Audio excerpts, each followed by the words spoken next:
যুক্তরাষ্ট্রের হুমকি? ভারতের কাছে সেটা নেহাতি এক পাক্ষিক চাপ। রাশিয়া এখন ভারতের সবচেয়ে বড় তেল সরবরাহকারী। প্রতিদিন ১৭ লাখ ব্যারেল তেল আসে দীর্ঘমেয়াদী চুক্তিতে। এটা শুধু ব্যবসা নয়, ভূ রাজনীতির ভারসাম্য।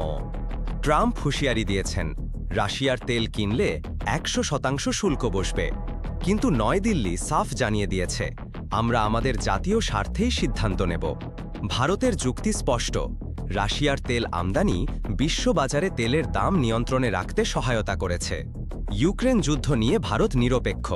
যুক্তরাষ্ট্র হোক বা রাশিয়া, লক্ষ্য একটাই, জ্বালানি নিরাপত্তা। অন্যদিকে রাশিয়ার জন্য ভারত এখন সবচেয়ে বড় ক্রেতা।